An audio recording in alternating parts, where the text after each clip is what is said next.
What's up, everybody? It's Julian Gordon here, and I want to wish you a happy Independence Day. But July 4th for me is not my Independence Day, not by any means. I mean, it may be independence for this particular country, but while it became free from the British Empire, it ended up impressing other people in order to have its freedom, which doesn't make sense. It's not the world vision that I buy into. I believe that we can all be free when we know our true value and our worth.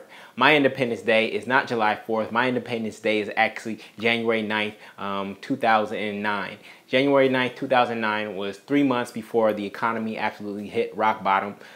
It's the day that I left my job. And it wasn't so much about quitting my job and leaving quote unquote corporate America. It was more about me stepping into my self-awareness of how valuable I am and feeling free enough to bet on myself. To say that, you know what, I could do this. If I would have waited like many people were telling me to at that moment in time, I wouldn't be sitting here in front of you. I wouldn't have the business that I've been able to build over the past over half a decade now. And my business has continued to grow, you know. So despite the fact that the economy has gone like this, my business has continued to go upward. And so January 9th, that was a big day for me. I put in my 30-day notice, and at that moment, it was just like, you know what, I'm going for it. But I didn't just quit just like that, you know. I actually planned for it. And the way I planned for it was this idea that I want to introduce to you called the bridge job. And a bridge job is something that is, one, going to position you for whatever it is that you want to do next. Two, you're going to leave it in 18 months or less. Or three, you'll leave it once you reach a 6-month savings goal. So for me, my cost of living at the time was about $3,000 a month with my student loans, with my rent, food, health insurance, all those kind of things.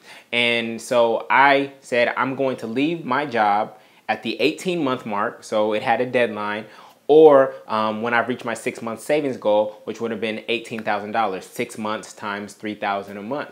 And whichever one happened first, that's when I was going to make my transition. And at the 17-month mark, it was January, that's when I reached my 6-month savings goal, and I stepped out on my own. I believe that if I had 6 months to bring this business to fruition, to give birth to this business, I had to be able to do it in 6 months. Otherwise, I would just have to go back into the traditional working world and re-strategize and replan and try something else or try a different approach. And so that was my strategy. So coming out of business school, I wasn't looking for the highest paying job. A lot of people tell themselves the narrative, I'm going to go get this high paying job and I'm going to be stacking all these chips, and then once I got my $1 million or whatever their target number is, that's when I'm going to go do my own thing.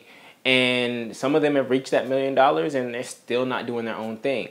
See, for me, it's not about being rich, it's about being free. And those are two different things. There's a lot of people who have lots of money, but who don't feel free, who can't pick up their daughter in the middle of the day, who can't have lunch with their wife in the middle of the day, who can't do simple things in life because they are basically selling themselves and all of their time, their greatest energy, especially at this age of our lives, to an employer who, at the end of the day, once they leave, is just going to replace them and doesn't really care about who they are as a person. That's how many of the companies are out there. There are some good ones, and I've been fortunate enough to work with some of the good ones that really care about their people, who don't think about them as human capital, but they think of them as human beings, right? And are really seeking to help those people achieve their definition of success through the organization, through the work that they do. For me, it's really about our life's work. And our life's work isn't just about career. Our life's work takes into account all the different roles that we have in our lives, from a partner, I'm a parent, I'm a brother, I'm a son, I'm a professional, I'm a friend. These are all the roles. And a lot of people are successful in their careers, right, which is one role, and all the other roles are falling off. And sometimes we believe that money's going to make up the difference. Because I was absent at my niece's graduation, sending some money is going to be good enough to substitute for that. And that doesn't work. And we know it in our hearts that that doesn't work. Our presence is really the gift that we can give to other people. And so having the bridge job was really important for me, because when you know there's a cutoff point in the future, right? You're not just going to wait for the economy or your employer to dictate when you leave. For a lot of people, they wait till they get fired, or they wait till the economy goes down, or wait till the economy goes up. I'm not going to delay my dreams waiting for the economy to go up. When my heart and my passion and my desire and my purpose is calling me, you have to go at that moment. You cannot let your purpose go to voicemail. Do not. When God is calling, do not let it go to voicemail. You want to answer that call. And yes, it may come at a very uncomfortable time. You're like, wait, everything is looking so perfect. I'm making good money. I got my home. I got this. I got my husband. I got my wife. I got my kids. Everything's looking good. That's probably the moment that the call is going to come and say, I need you right now. I need you right now to do your thing, the unique thing that you were brought into this world to do. Because it's so easy to get great at things that we hate. And that's what a lot of people do. And from a career standpoint, they step into a career that they weren't really interested in the first place, and then they become great at that. And when you become great at something you hate, what happens is you end up attracting more of what you hate. And that's no fun. And so we have to rebrand ourselves and reevaluate and value ourselves in such a way where we are willing to bet on ourselves. If you were to think about yourself as a consultant, right? If you were to say, what if your employer laid off everybody and said, we'll rehire you, but it's going to be a contractor relationship. You're going to have to come to us as a consultant. How would you position yourself? How would you price your services? What is the actual skill set that you are selling to your employer? And when you see yourself in that way, it challenges you to really think about your value, because your value is no longer based on some sort of pay scale. Your value is based on the results that you can actually create for other individuals and organizations.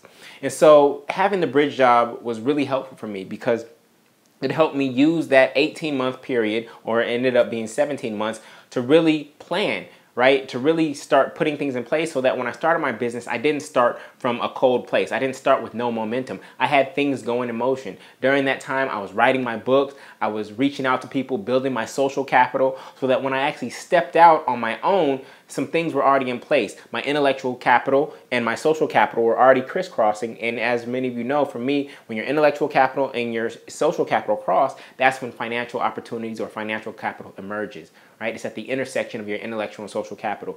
Financial capital is who knows that you know what you know, right? So your intellectual capital is what you know. Your social capital is who you know. And when the right people know that you know a lot about something that's going to create value for them, then financial opportunities flow.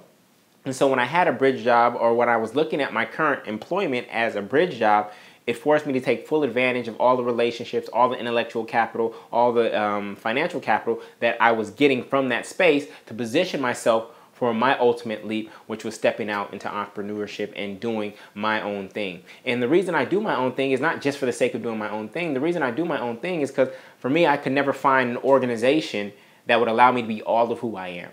And for some of you out there, that's great that you can find that, where you feel perfectly whole, where you pull into the parking lot and you don't feel like you're leaving part of yourself in the parking lot and then dragging the other half of yourself in the office. That is great if you found that. There are people out there who are meant to be bankers, who are meant to be lawyers, and who are meant to be engineers, right? Because they actually love it. It's part of their DNA. But then there's others of us who are actually, faking it, and we're pursuing it because of the salary or the money that is related to that particular industry. So a bridge job is 3 criteria. One, it's something that's going to position you for what you ultimately want to do. 2, it's something that you're going to leave in 18, 24 months, whatever your timeline is. I don't think it should be more than 24 or 30 months. And then you also have a savings goal, right? And your savings goal is your runway. For me, it was 6 months. I believe that I could get this business off the ground in 6 months. And so having a bridge job is a really powerful way to think about your current career. You don't have to change jobs to a new bridge job. You can say, how am I going to use the current space that I'm in to position myself for what's next? And for what's next for you may not even be entrepreneurship. It may be another job. But how are you going to use the space that you're in to position yourself for what's next? So a bridge job is a powerful concept when you're thinking about changing careers, when you're thinking about stepping out into entrepreneurship, or you're just thinking about what's next for your life, because it forces you to take full advantage of what's here and now, what's present, what you do have access to, and growing your intellectual, social, financial, and personal capital here and now to position yourself for what's next. So I hope that this inspires you.